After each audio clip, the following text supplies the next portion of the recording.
Bonjour, bienvenue dans Comment est votre climat ? Le podcast qui humanise le changement climatique. S'il est aussi difficile de faire accepter les politiques environnementales, c'est aussi parce que nous combattons un ennemi invisible. Le carbone s'accumule lentement dans l'atmosphère, tout comme le méthane ou le protoxyde d'azote, mais on ne les voit pas. En revanche, contrairement au sol du palais de Cléopâtre, les pollutions sont bien palpables. L'épais nuage jaune, les yeux qui pleurent, la toux sèche, tout ça, on connaît et on le vit. Et pourquoi je parle des pollutions au pluriel ? Eh bien parce que la pollution sonore aussi est un fléau aux multiples conséquences.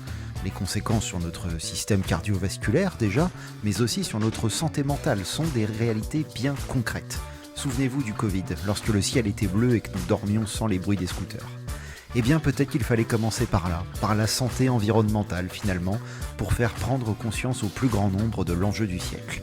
Et c'est l'objet justement de ce nouvel épisode dans lequel je reçois un pionnier de la lutte contre la pollution de l'air.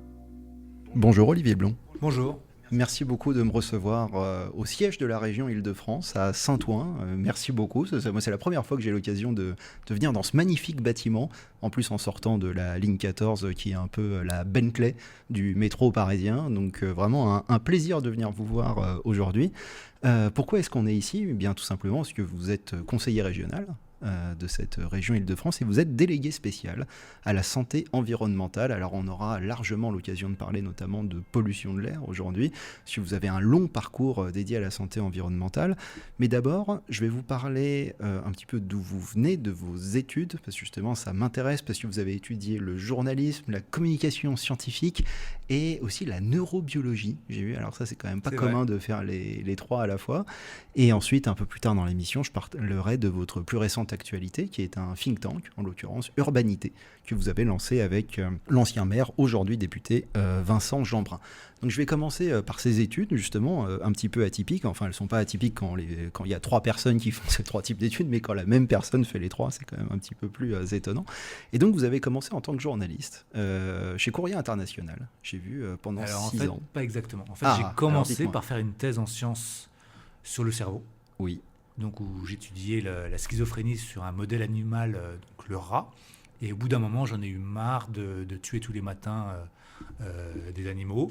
Je peux vous raconter les mille et une manières de couper la tête d'un rat, de prélever un certain nombre de cellules, etc. Donc j'en ai eu marre. J'ai arrêté ma thèse. Et donc j'ai fait du journalisme scientifique.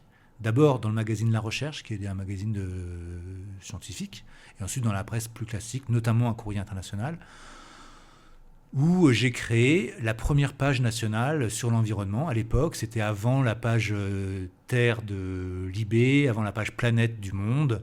C'était vraiment la première de France. Et un peu par hasard, enfin peut-être, un jour, Yann Arthus-Bertrand m'a fait appeler en me disant « Olivier, voilà, je lis votre page », donc qui était à l'époque, encore une fois, un peu la seule. C'est super, je crée une émission de télé. Est-ce que vous voulez en être ? Évidemment, j'ai dit oui. Et donc, c'est comme ça que j'ai donc fait cette émission de télé avec lui et qu'ensuite, j'ai rejoint sa fondation. Oui, parce que Courrier International, si je ne dis pas de bêtises, vous y êtes entré au tout début des années 2000. Absolument. Époque où... alors, bon, je ne vous cache pas que j'avais 6 ans, mais époque, je le sais par les livres d'histoire de l'écologie politique, où on parlait finalement très peu d'écologie. C'est quelque chose qui a été ensuite beaucoup plus récent. Et Courrier International, ça a une particularité, c'est que Courrier International publie les articles des autres magazines, donc internationaux, comme son nom l'indique. Qu'est-ce que vous avez appris justement au début des années 2000 à travers ce magazine sur l'état de connaissance et sur l'état peut-être de sensibilisation du monde sur l'écologie ? À l'époque, on était en plein débat contre les climato-sceptiques. C'était au moment où aux États-Unis, il y avait le premier Bush qui racontait vraiment n'importe quoi, qui était influencé par des lobbies industriels autour du pétrole et des énergies, et qui contestait la réalité du réchauffement. Et en fait, toute notre action, elle était orientée sur cette bataille qu'on avait l'impression qu'il fallait impérativement gagner. On était en face de forces considérables. Évidemment, la situation aux États-Unis et en Europe était différente. Mais à un moment, en France, il y a eu aussi des voix sceptiques, comme on disait à l'époque, avec notamment l'ancien ministre de la Recherche, Claude Allègre, Et donc c'était un moment très fort où finalement, en s'appuyant sur les rapports du GIEC, il y avait déjà un consensus scientifique qui n'a pas beaucoup évolué depuis. Les détails sont mieux connus, les incertitudes se sont diminuées, mais globalement, le consensus scientifique était déjà là. Mais il y avait un grand chantier, celui de faire passer ces données scientifiques dans, un, le débat public, et deux, l'esprit des décideurs. Et après, Courrier International, un peu d'eau est passée sous les ponts, et vous avez nommé Yann Arthus-Bertrand au tout début de ce podcast. Vous rejoignez Good Planet, justement, cette association donc fondée par Yann Arthus-Bertrand. D'ailleurs, je cite tous nos auditrices et nos auditeurs à aller dans le sud-ouest de Paris, au Bois de Boulogne, où il y a la fondation. Le bâtiment est exceptionnel, et autour, il y a donc des jardins qui sont tout aussi beaux. Vous y avez passé un peu plus de 7 ans, je crois, là-bas. Donc vous étiez rédacteur en chef du site, et ensuite, petit à petit, vous êtes rapproché de Yann Arthus-Bertrand. Vous écriviez notamment ses discours. Il y a eu des publications de livres, il y a eu des campagnes, et donc l'objectif, c'est de sensibiliser le plus grand nombre. Comment est-ce qu'on sensibilise le plus grand nombre ? Un des objectifs aussi dans le podcast, c'est de sortir un petit peu de notre bulle. On est des gens de climat qui parlent de climat à d'autres gens de climat. 7 ans à Good Planet, vous devriez avoir les clés pour parler à tout le monde. Arthus-Bertrand, il a cette particularité d'être avant tout un artiste. Et il a toujours communiqué avant tout par la beauté et par l'émotion. Et je pense que c'est très important de pouvoir justement utiliser ces registres quand on parle d'environnement, parce que le discours rationnel, les arguments techniques, en fait, ils ont leur force quand les gens en face de nous ont envie d'entendre et ont envie d'écouter. Ce qui n'est pas toujours le cas. Et pour susciter l'intérêt, l'envie, la curiosité, eh ben c'est vrai que l'émotion artistique, la beauté du monde, la fascination pour cette planète qu'on connaît de mieux en mieux, mais que finalement chacun n'aborde que par sa petite vision individuelle. C'est, je pense, une très belle manière de faire. Et je pense que c'est ça l'enjeu aujourd'hui, c'est de parler aux gens qui ne sont pas déjà convaincus, parce qu'effectivement, on parle souvent entre nous, donc ça a un intérêt modeste. Et il y a plusieurs manières de le faire, mais celle de Yann, elle m'a semblé très pertinente. Et puis, il a réussi des choses incroyables. Son film Home, qui à l'époque était vraiment quelque chose de révolutionnaire, il a été vu par peut-être 600 millions de personnes. Donc, c'est 600 millions de personnes à qui, justement, on a apporté des images, d'abord, de la Terre, cette planète magnifique. Et donc, on leur a peut-être donné envie de la protéger. Et donc, étape numéro 3, on leur a peut-être aussi donné envie de comprendre ce qui se passait, pourquoi, comment, et donc quelles étaient les meilleures solutions ou pistes d'action. Oui, le vecteur de l'émotion, le vecteur du récit est extrêmement important. On en parlait dans un précédent épisode avec Marie-Lou Mauricio, une photographe qui a créé Born in PPM. Et voilà. Donc c'était extrêmement intéressant de voir le pouvoir de l'art. Et évidemment, quand on doit citer 3 noms, Yann Arthus-Bertrand sort évidemment à chaque fois. Vous créez ensuite une association. Alors moi, à titre personnel, c'est comme ça que je vous ai connu il y a quelques années. C'est comme ça que j'ai connu votre travail sur la pollution de l'air. Et elle s'appelle tout simplement Respire. Cette association, vous en avez été donc directeur général jusqu'en 2021, si je ne dis pas de bêtises. Je ne sais plus, j'ai été directeur général et président selon à différentes périodes, mais oui. Et donc cette association, donc elle lutte pour la qualité de l'air. Pourquoi est-ce que vous avez créé une association spécifiquement sur ce sujet-là ? Vous étiez, vous, à titre personnel, plus concerné par ce sujet-là ? Alors, d'abord, je ne l'ai pas créé. C'est un ami à moi qui l'a créé, et j'ai rejoint l'aventure très vite, et donc j'en suis devenu le président. Mais c'est Sébastien Vray, pour le citer, qui a eu cette idée au début. Moi, je me suis tout de suite intéressé parce que, par ma formation, j'étais sensible aux enjeux de santé et de médecine, puisque c'est mes études. Et le croisement avec les enjeux environnementaux était évidemment quelque chose qui faisait beaucoup de sens pour moi. Et c'est à une époque où la santé environnementale est un peu le trou noir du discours écolo, À l'époque, on parlait, en gros, pour hyper simplifier, de climat et de biodiversité, et très très très peu de santé environnementale. Quand Respire est créé, on est quasiment les seuls à parler des enjeux de pollution de l'air, avec tout ce que ça veut dire en termes de santé publique, et c'est absolument majeur. Donc les chiffres que donne l'OMS, c'est autour de 7 millions de morts par an, c'est énorme. En France, c'est autour de 40 000 morts par an, on peut discuter des chiffres, etc. Peut-être un peu moins, bon, mais c'est considérable. C'est un ordre de grandeur. Oui. Et en fait, c'est aujourd'hui et maintenant, c'est tous les ans, ces morts. Et c'est beaucoup plus, d'une certaine manière, et c'est un peu difficile de le dire comme ça, mais c'est d'une certaine manière beaucoup plus grave que le changement climatique, qui aujourd'hui fait un certain nombre de morts, notamment par les sécheresses, les problèmes d'agriculture, par rapport aux maladies émergentes, les moustiques, enfin plein de choses.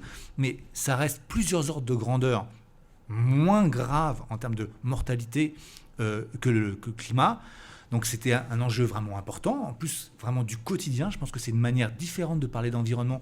On parle aux gens de vraiment leur vie de tous les jours, de comment se protéger. C'est beaucoup plus concret finalement que le changement climatique, qui encore une fois est évidemment réel et important, et bien sûr, mais qui est parfois distant, abstrait, lointain. Donc là, on est vraiment dans du concret. On aide les gens, on ne leur demande pas de sacrifice a priori. Et pour moi, c'était une manière très intéressante de faire de l'écologie autrement. Si vous avez eu un déclic écologique, et si vous avez eu un grand soir, ou alors est-ce que vous êtes formé petit à petit, notamment à travers vos études? Non, c'est venu assez progressivement. Moi, j'étais donc spécialiste en biologie, en médecine. Un peu par hasard, au journal de la recherche, on m'a confié la rubrique, une rubrique qui s'appelait Cas d'espèces, qui parlait de biodiversité et de théorie de l'évolution. Donc, par ce biais-là, je me suis vraiment intéressé aux écosystèmes. Et en même temps, et je dois la remercier fortement pour ça, c'est ma petite sœur qui était chez les Verts et qui m'a sensibilisé à ces sujets. Et donc, à un moment, je suis rentré chez les Verts. D'ailleurs, j'en suis reparti assez vite. Mais voilà, ça s'est fait progressivement. Du point de vue de la santé d'ailleurs, hein, donc ça explique aussi un peu une partie de mon cursus. C'est intéressant ça. Vous étiez chez les Verts, donc quand on s'intéresse à l'écologie, on se dit je vais aller dans le parti où il y a le mot écologie dans le nom. Aujourd'hui, vous êtes élu donc sur la liste de Valérie Pécresse au Conseil régional, donc liste de droite. Pourquoi être passé de l'un à l'autre? Ça s'est fait lentement, hein, puisque j'ai adhéré aux Verts en 2000, donc c'était il y a 25 ans là maintenant. Moi j'étais très vite déçu du fonctionnement du parti des Verts, qui était bureaucratique, qui était finalement beaucoup trop peu écologique. Pour moi, il parlait de beaucoup de choses, très à gauche, mais pas assez en tout cas d'écologie à mon goût. Je me souviens, ma première université d'été des Verts, on a été accueillis, il y avait un pot d'accueil pour les Parisiens. Et ils nous ont servi du coca et des cacahuètes en sachet plastique. Et je me suis dit, mais c'est pas possible, les gars. Vous n'avez pas compris de ce qui se passe. Et puis bon, il y a eu plein, quand même, ça n'a pas beaucoup changé, mais il y avait quand même beaucoup de querelles internes. Donc je suis parti déçu. Et après, progressivement, moi, j'ai fait mes combats au travers de mon engagement associatif. Mais la pollution de l'air, c'est un sujet qui est très politique et très connecté au choix d'aménagement urbain et en particulier et énergétique. Et donc, notamment pendant la grande bataille sur la piétonisation des berges de Seine à Paris, où moi j'étais donc, je dirigeais l'association qui était en pointe, qui a mené ce combat-là, j'ai rencontré Valérie Pécresse qui était contre et qui un jour m'a invité à déjeuner en disant « Ok, on n'est pas d'accord, mais discutons-en ». Et d'abord, j'ai trouvé ça très très classe. Et en plus, je me suis rendu compte que c'était quelqu'un qui était très concerné par ces sujets-là. Et on a commencé à discuter. Elle m'a montré qu'elle était très engagée, ce que je vois et ce que je confirme aujourd'hui tous les jours à la région. Et donc, il y avait une autre écologie qui était possible. Et ça a rejoint, en fait, moi, mes réflexions sur justement comment faire autrement de l'écologie. Donc, j'ai écrit un livre qui s'appelle « Pour en finir avec l'écologie punitive ». ça dit à peu près quand même les choses. Et donc finalement, on s'est rapprochés. Et à un moment, elle m'a proposé de rentrer sur la liste. Et je me suis dit, c'est une occasion en or pour changer le monde d'une certaine manière. Et là, depuis maintenant presque 4 ans, tous les jours, je me dis, OK, comment est-ce que je peux agir? Comment est-ce que je peux améliorer les choses? Comment est-ce que je peux sauver des vies? Parce que c'est ça, hein, la santé environnementale, c'est comment sauver des vies. Et j'ai la chance d'être soutenu par la présidente et de faire des choses dont je pense je peux être vraiment fier. Et juste pour donner un chiffre, la pollution de l'air en Île-de-France, en 10 ans, elle a diminué de 30 à 40% selon les paramètres qu'on regarde, selon les polluants, PM2,5, PM10, NO2, enfin bon. Alors, c'est pas que par rapport à l'action de la région, il y a beaucoup d'actions de collectivités, et l'État, et les particuliers, enfin, c'est un effort collectif. Mais ensemble, on a réussi ça. Ça veut dire que, selon les chiffres officiels, en Île-de-France, à l'échelle du pays, on a diminué la mortalité de 8000 par an.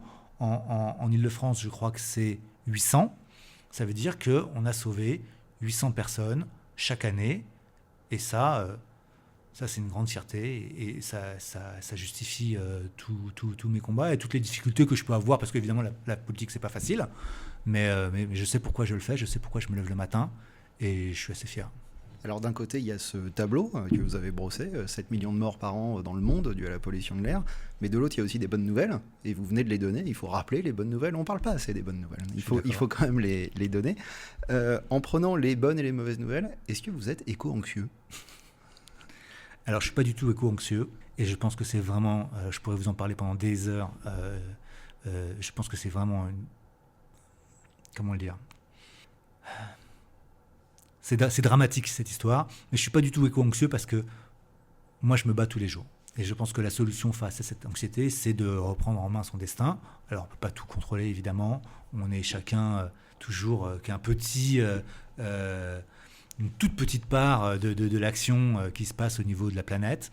Mais je ne suis pas anxieux parce que, encore une fois, j'ai l'impression d'agir. Et donc... voilà, je pense que c'est le plus important. Moi, en tant que militant écologiste, on me demande toujours, et c'est une ritournelle, est-ce que vous êtes optimiste ou pessimiste ? J'aime bien cette réponse que je fais souvent. Un optimiste, c'est un imbécile heureux. Un pessimiste, c'est un imbécile triste. Et moi, je préfère être un imbécile heureux. Autant être un imbécile heureux.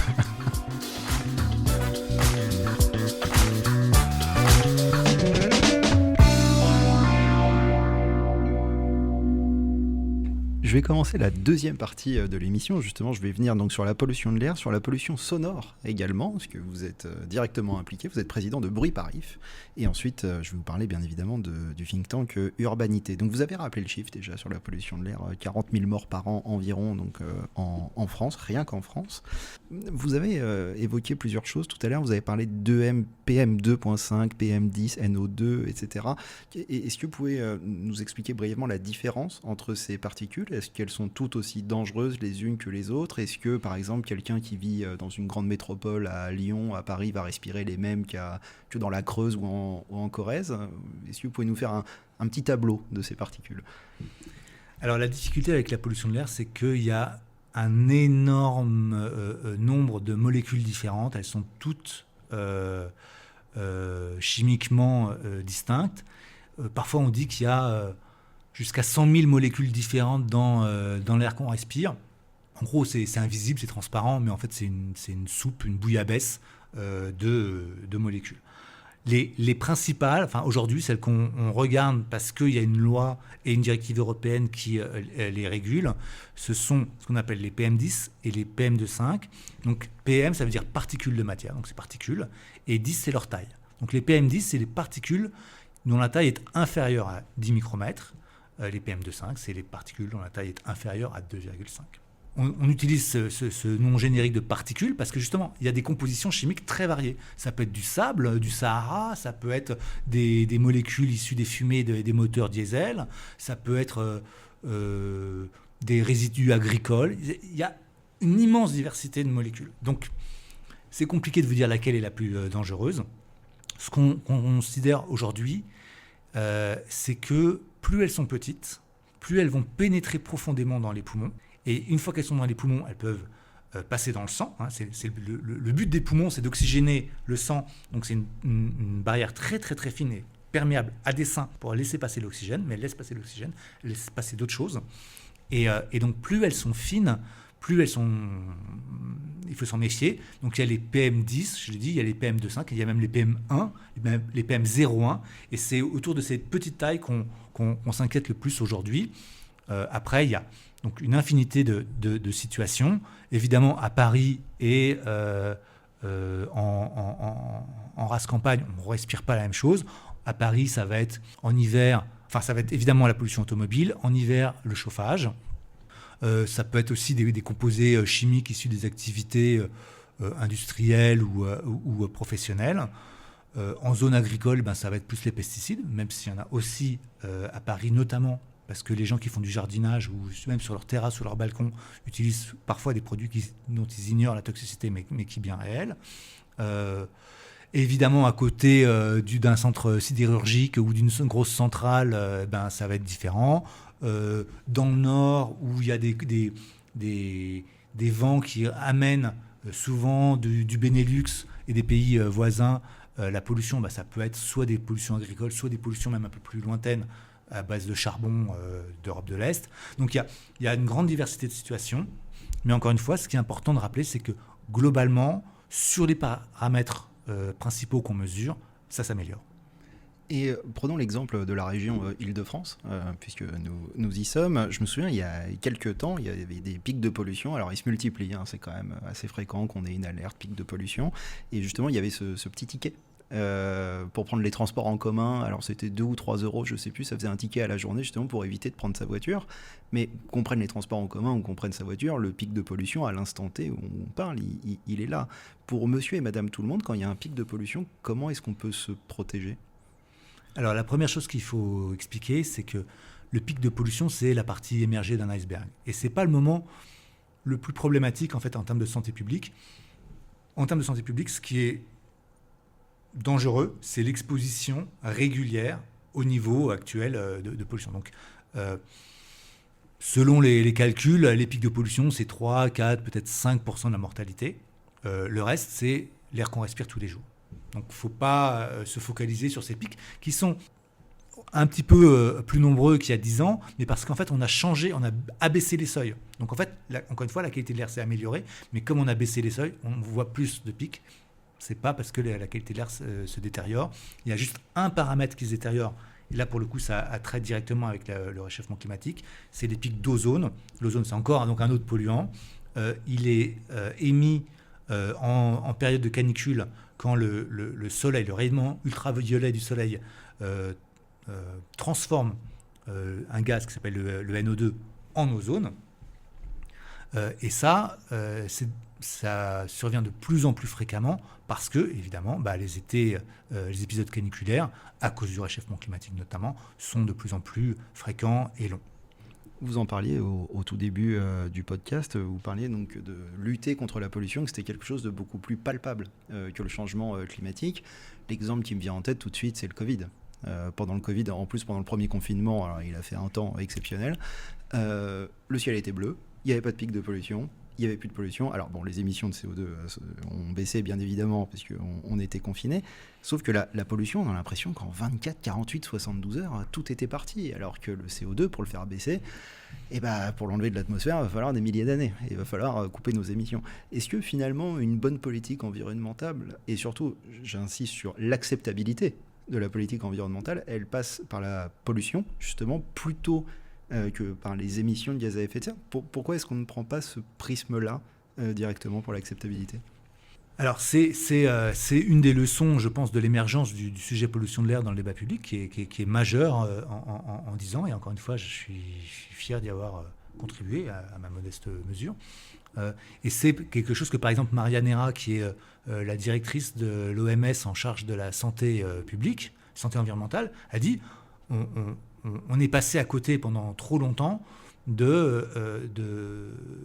de sujets de santé environnementale, c'est un très bon moyen de parler de changement climatique, parce que c'est plus concret, plus direct, plus palpable, etc., etc. Donc je pense que c'est une très bonne idée. Après, c'est pas toujours facile. On a quand même l'exemple à la fois des gilets jaunes, hein, rappelons-nous. Ça a commencé par une modification de la taxation sur les carburants qui était à l'époque destiné à lutter contre les émissions de gaz à effet de serre, et puis plus récemment les ZFE, qui sont en théorie destinés à limiter les émissions de pollution de l'air. Alors moi je suis un très critique sur les ZFE, et en fait ce que je pense, c'est qu'il ne suffit pas d'avoir des bonnes intentions. Il ne suffit pas de vouloir lutter contre le changement climatique et la pollution de l'air, c'est bien évidemment, mais ça ne suffit pas, il faut faire des bonnes politiques. L'enfer est pavé de bonnes intentions, pardon. Et parfois, il y a des mauvaises politiques qui sont inefficaces, inacceptables, qui créent de la division plutôt que du soutien. Et parfois, ça nous fait perdre du temps même dans le combat écologique. Donc, encore une fois, c'est pas parce que je critique la ZFE que je pense qu'il faut polluer. Au contraire, mais il y a plein d'autres manières de le faire. Et c'est tout l'enjeu aujourd'hui, je trouve, de manière assez transversale, des politiques environnementales. Et on a reparlé là récemment avec le débat sur le financement des éoliennes ou du solaire. Il y a un vrai enjeu à réinterroger notre manière de faire des politiques publiques en matière d'environnement pour gagner les consciences, pour être réaliste dans un moment où la fiscalité est très problématique et où les finances publiques sont exsangues. Et donc je crois que, et c'est ce que j'essaie de faire à la région, encore une fois avec l'équipe de Valérie Pécresse, c'est repenser un peu tout ça pour avancer bien, vite, loin, mais de manière acceptable pour les populations. Est-ce que vous citez les gilets jaunes, la ZFE, il y a une question de justice sociale dans tout ça. C'est le changement climatique et la pollution, c'est la même chose, c'est les plus précaires qui y sont le plus exposés. Comment est-ce qu'on peut trouver justement ce juste milieu d'aider les plus précaires, d'aider les classes populaires? Vous citez la ZFE, le problème de la ZFE, c'est que, bon, alors en effet, on veut tous lutter contre la pollution de l'air, mais on a demandé à des gens qui n'ont aucunement les moyens de changer de véhicule, de passer, mais en plus non pas d'un véhicule un peu moins polluant, voilà, non, on s'est passé d'un critère 4 à presque une voiture électrique, donc je pense qu'il y a énormément de gens qui seraient ravis de passer du critère 4 à la voiture électrique, sauf que c'est une question de moyens et on ne les a finalement pas assez aidés, donc forcément ça crée une gronde. C'est quoi? C'est uniquement une question de moyens, d'aide, de subventions? Comment est-ce qu'on peut aider en priorité ces gens-là? Bon, on n'aurait pas assez de 5 ou 6 émissions pour discuter de ce sujet-là. Mais ce qu'il faut bien comprendre, c'est que les ZFE, il y a 10 ans, c'était quelque chose d'extrêmement marginal dans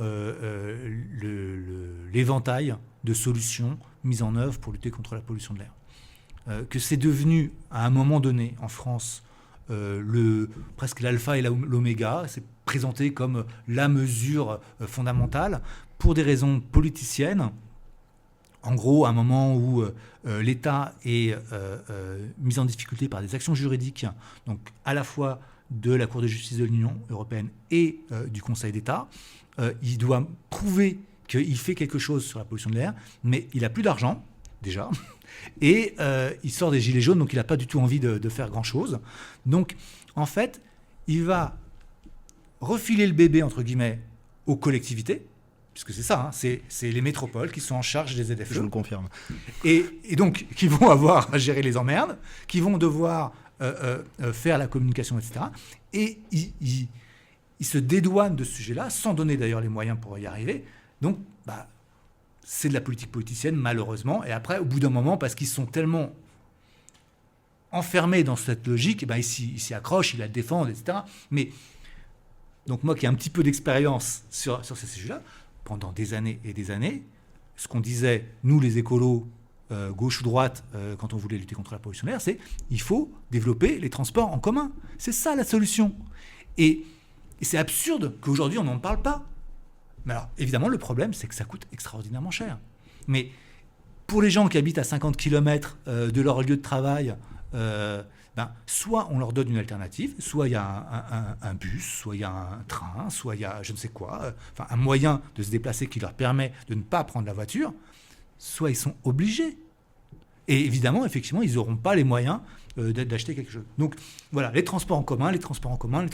Après, plein d'autres solutions. L'urbanisme, ce qu'on appelle nous un urbanisme polycentrique, c'est-à-dire simplement faire que on crée du travail, des emplois, des activités culturelles, des services, pas seulement dans le cœur de Paris, mais aussi dans toutes les centralités qu'on peut imaginer autour dans la région, pour que les gens n'aient pas besoin de faire 50 km, encore une fois, pour trouver un bureau de poste ouvert, pour aller à la maternité s'il y a un bébé qui est en train de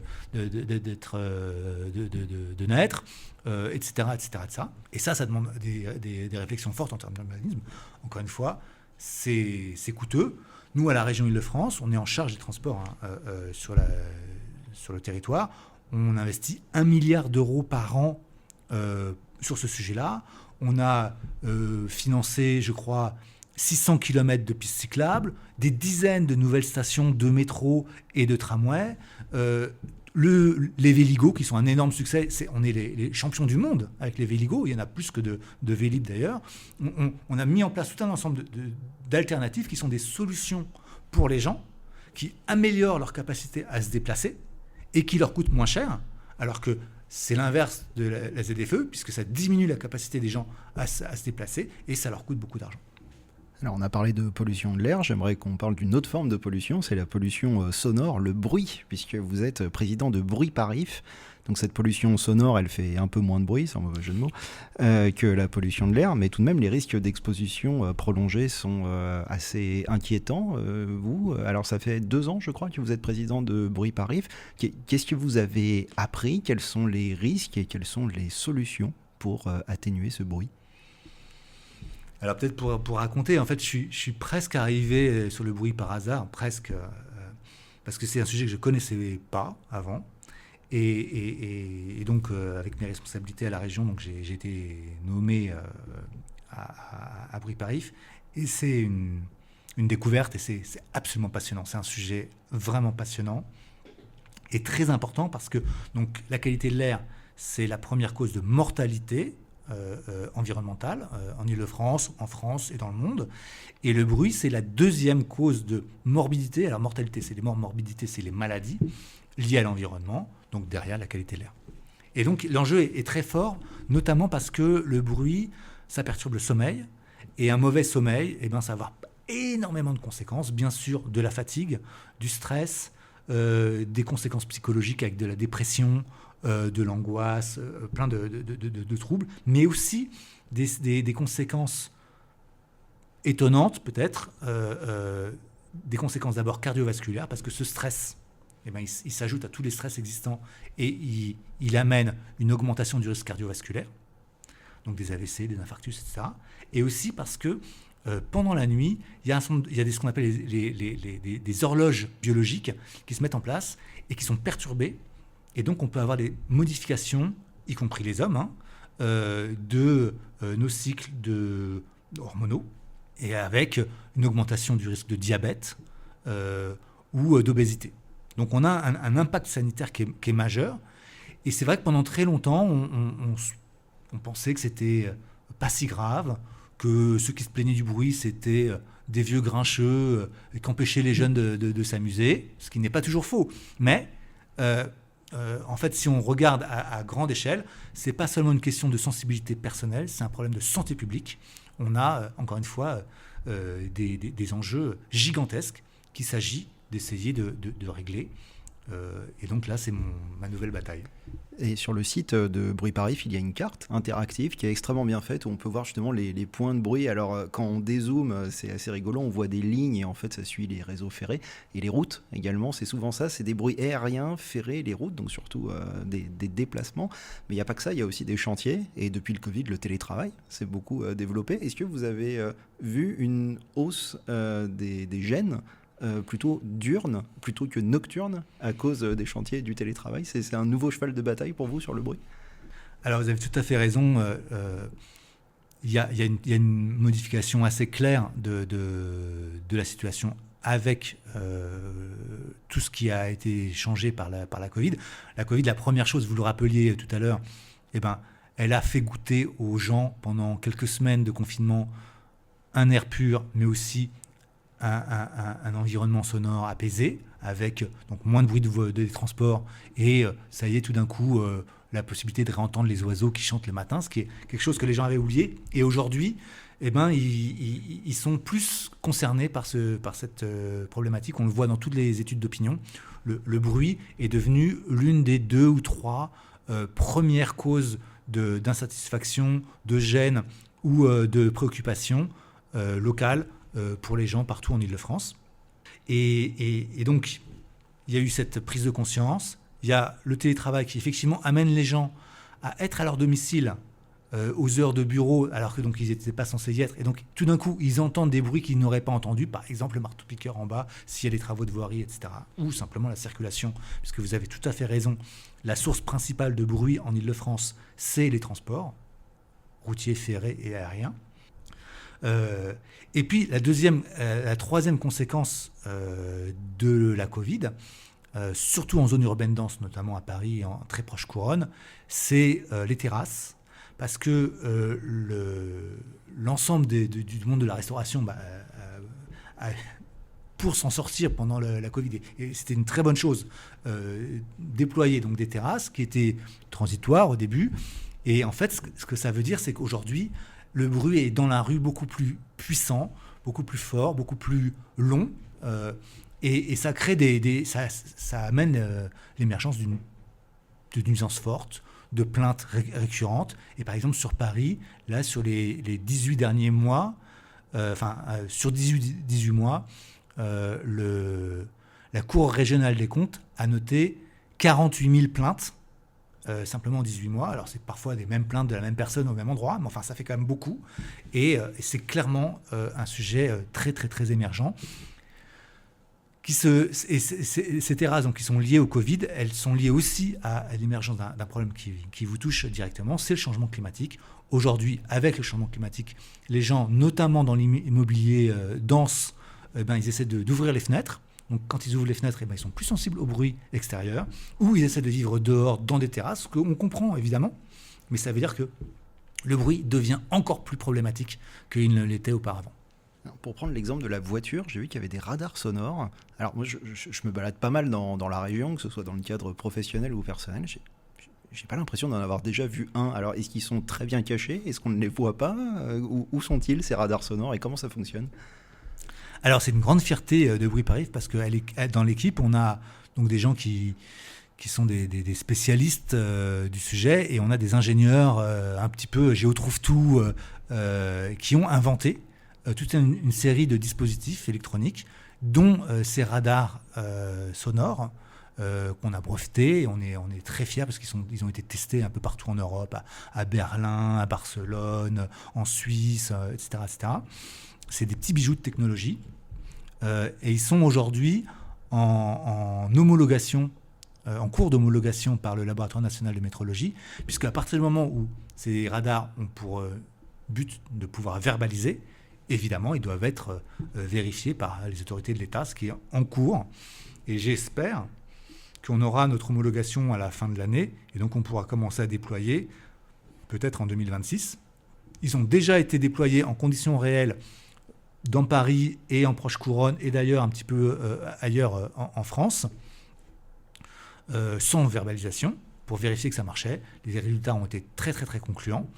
Et donc, on espère pouvoir s'en servir. L'idée, c'est celle-là, c'est qu'il y a une toute petite partie des usagers de la route qui créent une grande majorité des nuisances. En gros, les gens qui utilisent des motos avec des pots d'échappement débridés, donc c'est illégal. Donc c'est des gens qui trichent. Donc c'est normal d'essayer de les empêcher de tricher. Certains poids lourds très particuliers, mais c'est quand même essentiellement basé sur les 2 roues motorisées trafiquées. Et pour vous donner un ordre de grandeur, une voiture, ça fait à peu près 70 décibels, une moto à peu près 80 décibels, une moto trafiquée, ça fait 90 ou 100 décibels. Et le problème des décibels, c'est que c'est une échelle logarithmique. Alors ça, c'est des sciences. Ça veut dire qu'au lieu d'additionner, on multiplie. Et donc, quand on passe de 70 à 100 décibels, en fait, on multiplie le bruit par 1000. Ça veut dire qu'il y a quelques motos par jour qui peuvent faire quasiment tout le bruit de la rue. Et c'est ça notre idée. D'après nos tests, par exemple, dans Paris, on a une quinzaine d'événements par jour, ce qui est rien. Eh ben, c'est ces rares mauvais joueurs, eh ben, essayer de faire qu'ils arrêtent de nuire à tout le monde. C'est un peu comme avec les chasseurs, il y a les bons chasseurs, il y a les mauvais chasseurs, il y a les bons motards, et il y a les mauvais motards. Les mauvais motards, ils sont pas très nombreux, mais ils font beaucoup de bruit, ils gênent beaucoup de monde, et ça, on voudrait l'arrêter. Alors avant de passer à la dernière partie de l'émission, la partie sucrée, je sais que vous l'attendez, j'aimerais juste dire un mot donc, sur le think tank que vous venez de lancer, ça s'appelle Urbanité. Vous l'avez lancé avec Vincent Jeanbrun, qui est aujourd'hui député. Il a été maire et il a été extrêmement médiatisé donc parce qu'il a été victime directement des émeutes qui ont eu lieu dans la région.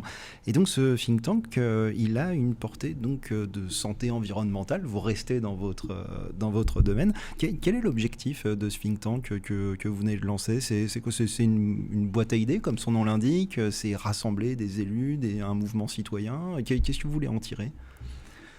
Le point de départ du think tank, c'est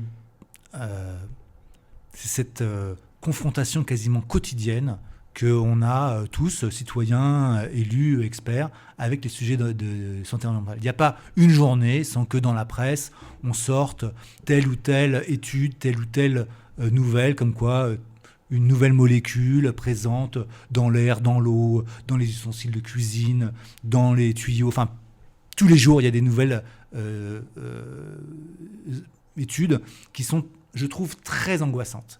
Et la question, c'est d'essayer d'arriver à séparer le bon grain de l'ivraie, parce que parfois, il y a des ONG ou des militants qui racontent quand même des âneries. Parfois, ils ont raison, mais parfois, c'est n'importe quoi, c'est pas sérieux. Et donc, pouvoir savoir quand il y a un vrai enjeu ou quand il n'y en a pas, et puis trouver des solutions, parce qu'encore une fois, on est dans le quotidien des gens, on est sur la santé des enfants, ou même sa santé à soi. Il faut pouvoir y répondre.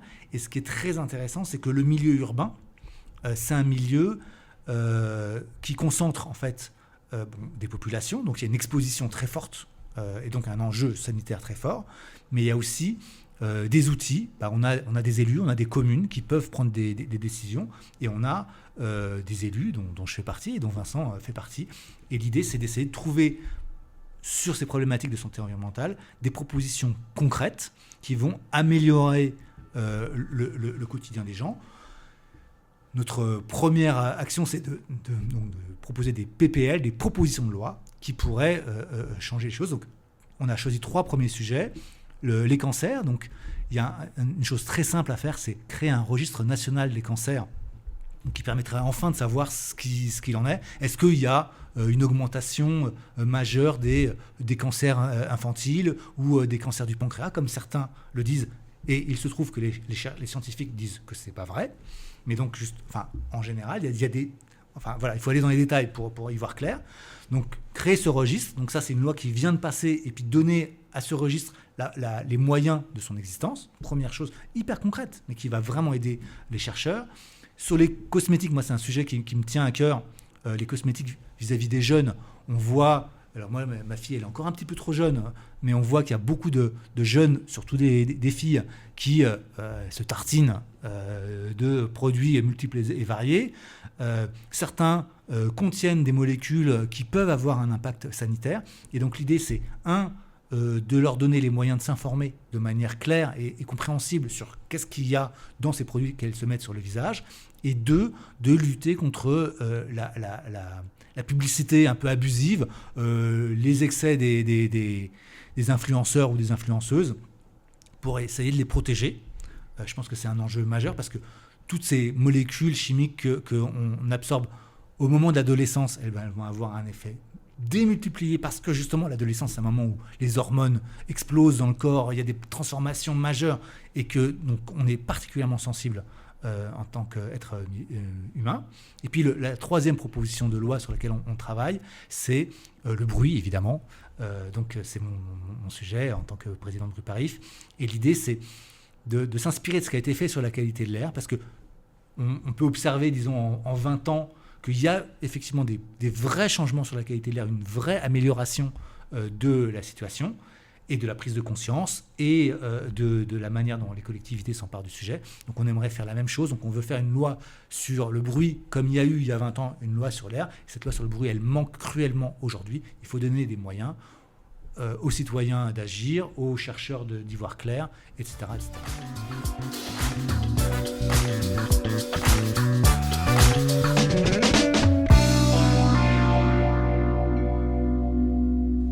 Je vais clôturer l'émission désormais avec les 2 questions habituelles que je pose à tous mes invités. C'est au nom de la lutte contre le changement climatique. De quoi seriez-vous prêt à vous passer ? Et de quoi ne seriez-vous absolument pas prêt, mais over your dead body, à vous passer ? Et donc, je vais répondre à la 2e question. Comme d'habitude, je ne serai absolument pas prêt de me passer d'une part de flanc. Et donc, pour être transparent envers nos auditeurs, nous avons une petite conversation avant l'émission et nous avons découvert que nous avions une passion commune, justement, pour le flanc. Donc, ça marche plutôt bien. Donc, je vous ai apporté une petite part de flanc. Alors, étant donné que vous avez l'air très, très expert, j'espère ne pas vous décevoir. Merci beaucoup. Il est local, il est du coin de la rue. Et donc, je vous laisse répondre à ces 2 questions. Et je vais même en ajouter une 3e, vu qu'on a une passion commune, c'est quel est votre top 3 des flancs que vous avez mangé ? Alors, de quoi est-ce que je pourrais me passer ? Je pourrais me passer de mon jet privé. À la région ? J'en ai pas. Donc ça tombe bien. D'accord, parce que j'allais dire, là, mais j'ai mal à mes impôts aussi. Oui, non. J'ai déjà réduit beaucoup de choses. Hein. Donc je ne saurais pas trop quoi vous dire. Honnêtement, vous êtes déjà bon élève. Parce que sensibilisé, parce que oui, dans l'action... Oui, je fais vraiment déjà gaffe à beaucoup de choses. Ça fait depuis 20 ans que je fais ça, que je donne moi-même des conseils aux autres. Et ma règle personnelle, c'était toujours de ne pas parler plus haut que ma bouche, c'est-à-dire de ne pas dire aux autres des choses que je ne m'applique pas à moi-même. Donc, je ne suis pas totalement exemplaire. Ça m'est arrivé de prendre l'avion pour partir en vacances. Mais je fais très attention surtout.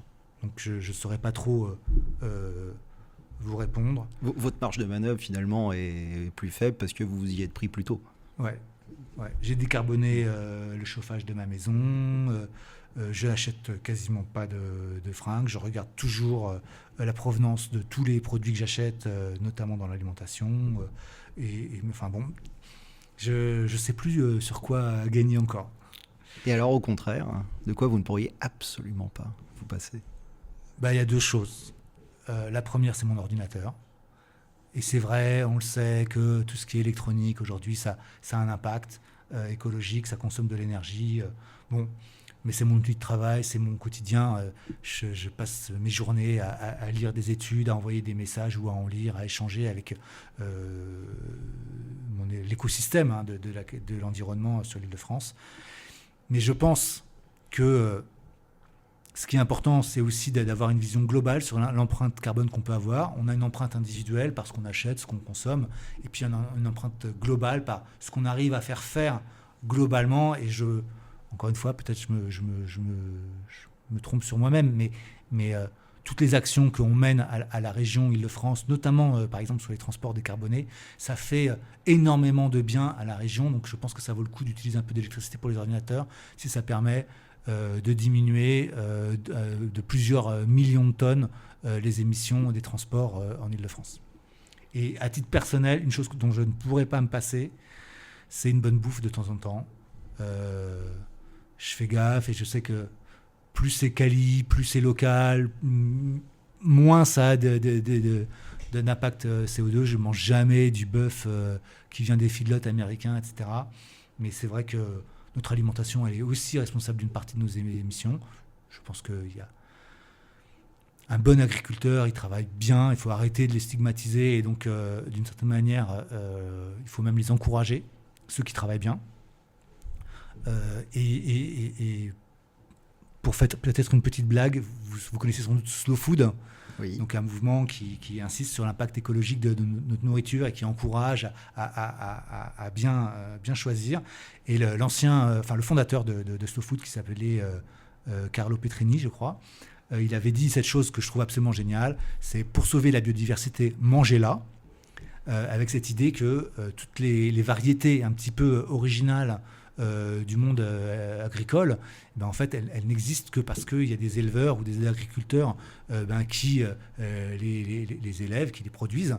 Et donc, il faut aussi justement travailler avec eux pour protéger la diversité. Mais voilà, parfois, peut-être manger une bonne tranche de saucisson d'un cochon noir du Périgord ou une variété particulière de telle tomate corésienne, c'est aussi une manière de protéger la biodiversité. En plus, on a quand même un avantage dans ce pays, c'est que peu importe où on va, on mange bien et on boit bien.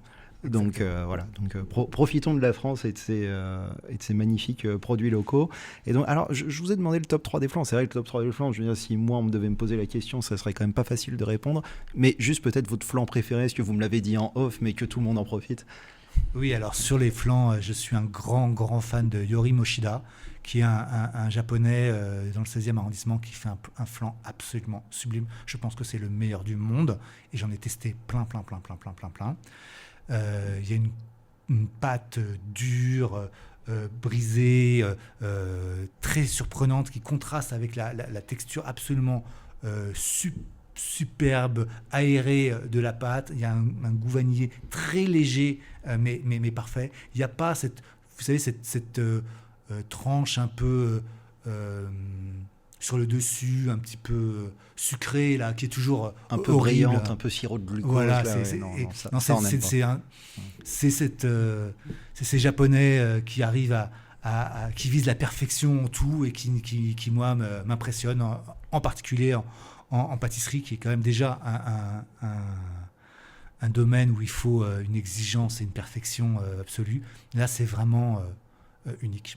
Bien écoutez, il y a une personne qui vous remerciera, c'est mon prochain invité, puisque évidemment je vais courir acheter ce flan. Je ne sais pas encore qui sera le prochain invité, mais il y aura droit, et vu comment vous le vendez, je pense que ce sera exceptionnel.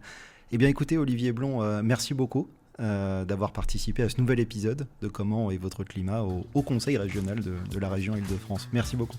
Merci. Merci beaucoup d'avoir écouté ce nouvel épisode. C'était le dernier avant la pause estivale. 13 épisodes, 13 invités, 13 sujets variés, à chaque fois avec le même plaisir. Donc merci beaucoup à toutes les personnes qui sont passées derrière mon micro pour leur confiance et à vous pour votre fidélité et votre écoute. Si vous n'avez pas encore découvert tous les épisodes, ils sont disponibles partout, sur Spotify, Apple Podcasts, Deezer, YouTube, etc. Pour être certain de ne rien rater à la rentrée, eh bien, abonnez-vous et surtout parlez-en autour de vous. Je vous souhaite à toutes et à tous un très bel été et on se retrouve dans quelques semaines pour de nouveaux épisodes de Comment est votre climat.